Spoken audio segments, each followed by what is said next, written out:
عبادي الذين آمنوا إن أرضي واسعة فإياي فاعبدون كل نفس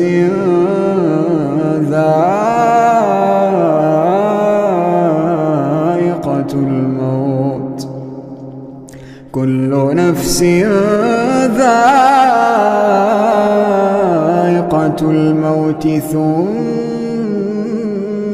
إلينا ترجعون والذين آمنوا وعملوا الصالحات لنبوئنهم من الجنة غرفا